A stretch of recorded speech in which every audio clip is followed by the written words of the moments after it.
One of the questions I had was a viewer interested in line touch. The game of line touch with North American fighter kiting is, in my opinion, for me, it is the most fun of any kiting activity, period. I don't care what kind of kite it is. Line touch, North American fighter kiting is the most enjoyment that a person can have flying a kite. So, how he was wondering, how do you set the kite up so that it will fly an underpoint, which means that your kite will have to go under the flying line of your opponent. So if your opponent's here and his kite is over here,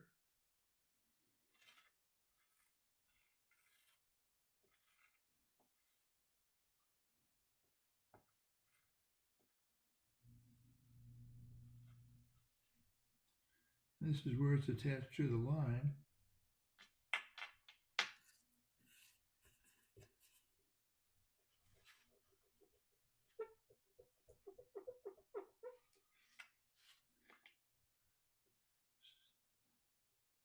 A little messy there, but you get the idea. So this line here I am. I'm flying with this person. Line touch is at one-on-one, head-to-head competition. Both kites are in the air at the same time. Either one of the opponents, or if a third person is there, they can do it, randomly say top or bottom, or they say under or over.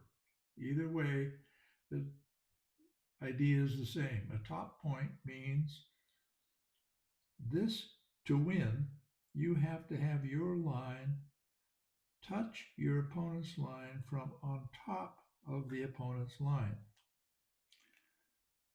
On a bottom point, you have to have your line touch the opponent's line from underneath the opponent's line. So both flyers are attempting to accomplish the same thing at the same time.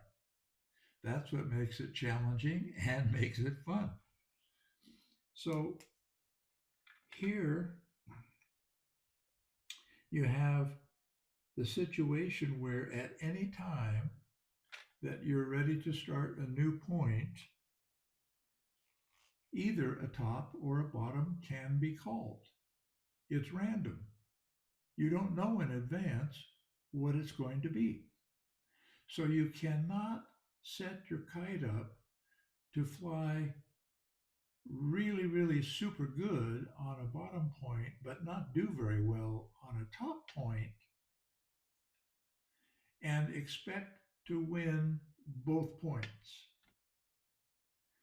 Most flyers want to have the opportunity and have the confidence that they can win both the bottom points and the top points. So to set the kite up, you can't favor one or the other.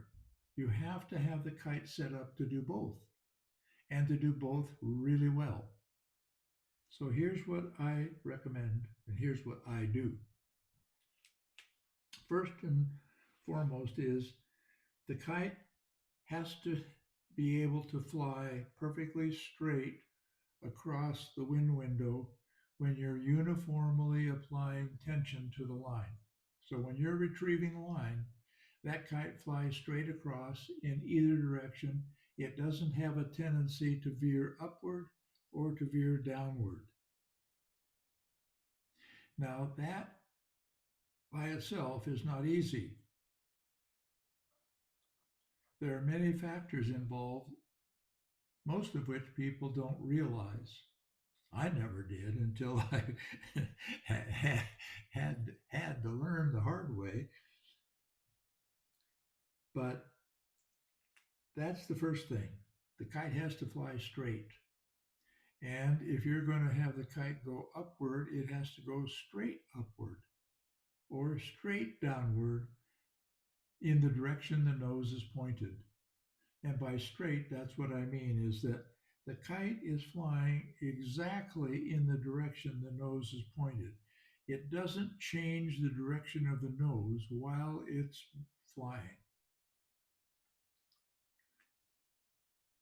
You control the direction of the nose by the tension or less or lack of tension that you apply to the flying line. That's how you control the kite.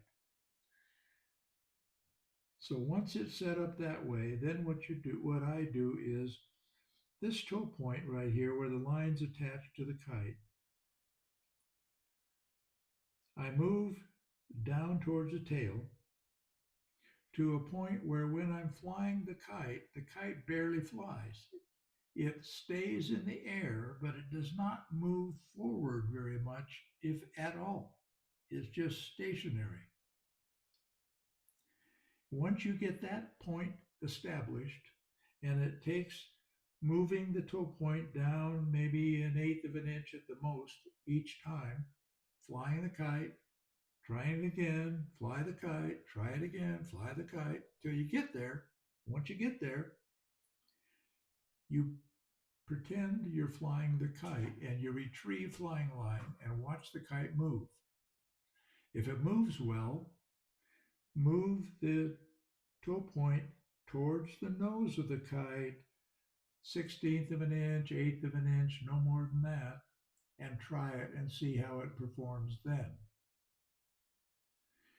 For me, that is the best position for both top points and bottom points in terms of the location of the toe point on the bridle.